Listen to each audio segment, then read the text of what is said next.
Hello and welcome to food મંત્ર by Surabhi Vasa. આજે આપણે એક મસ્ત મજાની વાનગી બનાવીશું. દાલ ખીચડી ખાવાની આપણે ખૂબ જ મજા પડતી હોય છે અને એ પણ રેસ્ટોરન્ટ સ્ટાઇલ દાલ ખીચડી. ઘરે જો ખીચડી બને ને તો નાકનું ટેરું ચડી જતું હોય છે, પણ આજે એવી જ રેસ્ટોરન્ટ સ્ટાઇલ દાલ ખીચડી આજે આપણે આ રસોડે બનાવવાની છે, એટલે કે હવેથી તમારા ઘરે પણ બનશે. તો એના માટે મેં અહીંયા મગની મોગર દાળ લીધેલી છે અને સાથે ચોખા લીધેલા છે. બંને સેમ પ્રપોર્શનમાં લીધેલા છે. અને ચોખા જે છે ઘરમાં રૂટીનમાં તમે જે ચોખાનો ઉપયોગ કરતા હો એ ચોખાનો ઉપયોગ કરેલો છે. અને 1 કપ ચોખા લીધેલા છે અને 1 કપ મગની મોગર દાળ લીધેલી છે.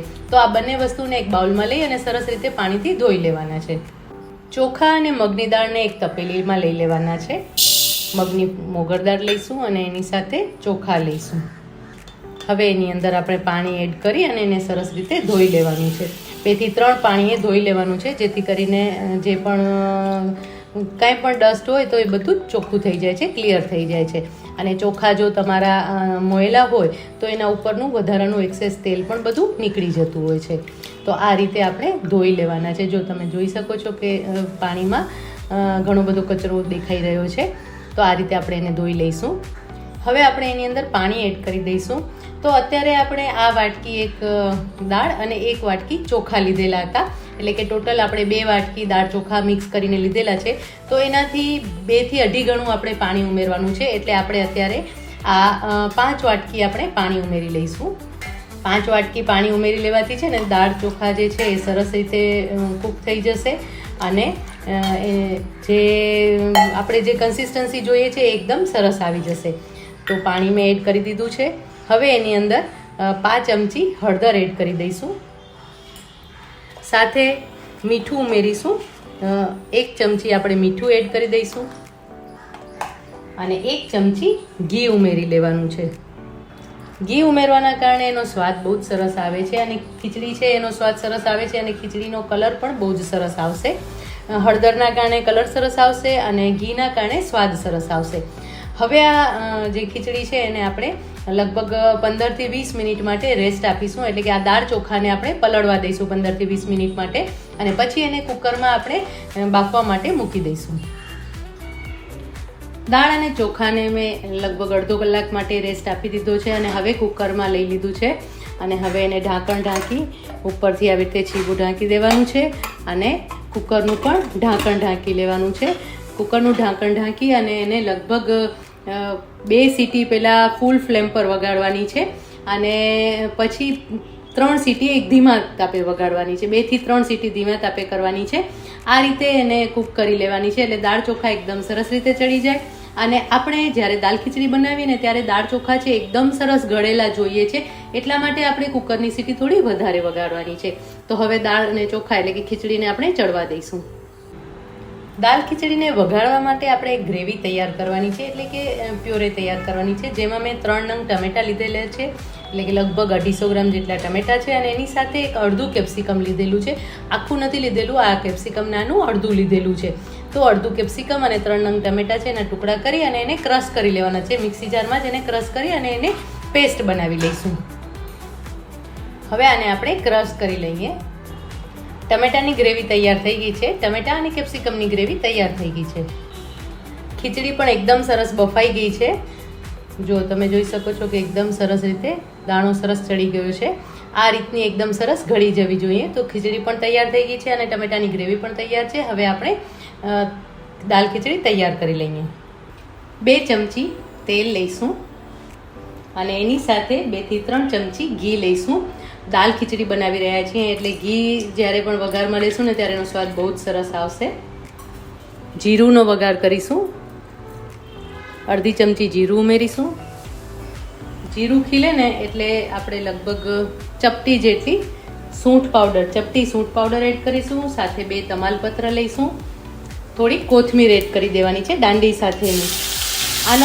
આનો વઘાર છે ને બહુ જ સરસ લાગે છે અને આના કારણે દાલ ખીચડીનો સ્વાદ પણ બહુ જ સરસ લાગે છે. હવે આપણે જે ગ્રેવી તૈયાર કરી હતી એ ઉમેરી દઈશું.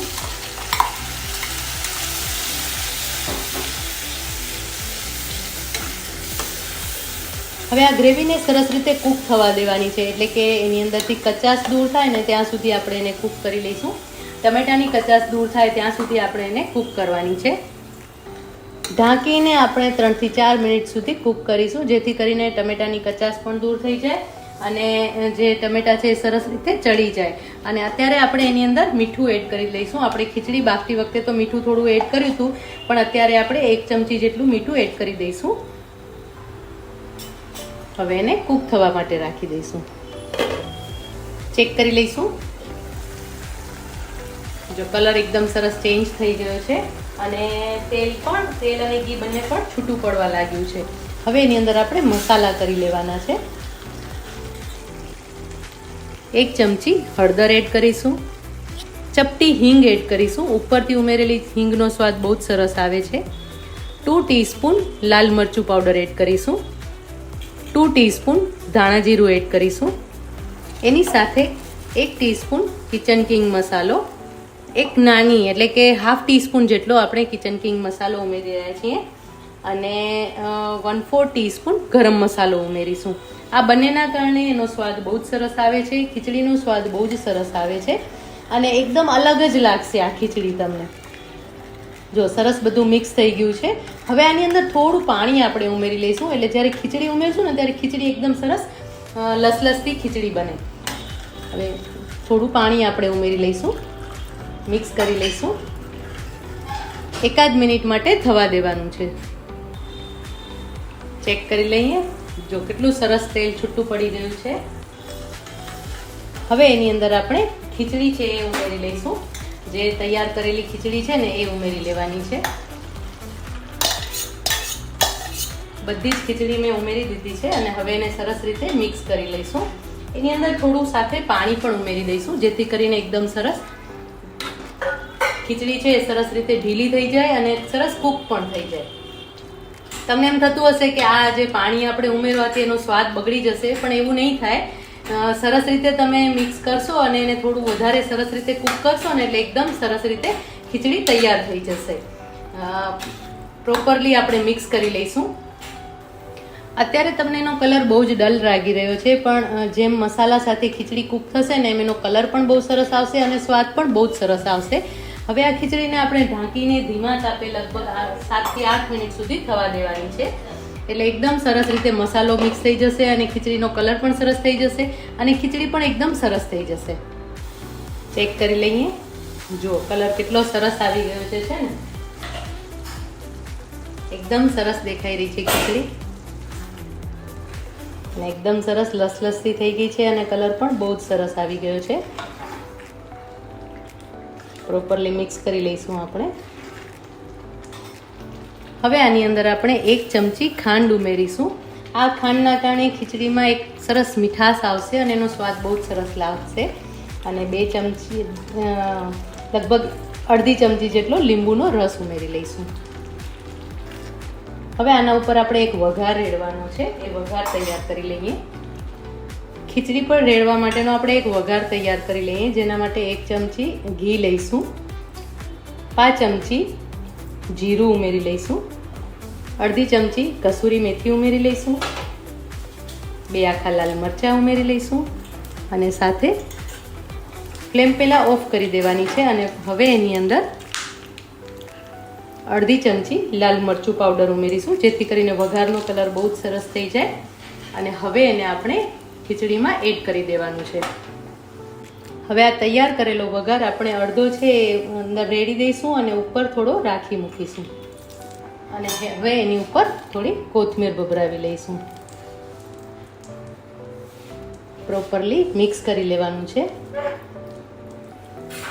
એકદમ મસ્ત મજાની દાલ ખીચડી તૈયાર છે. આપણે એને સર્વ કરી લઈએ.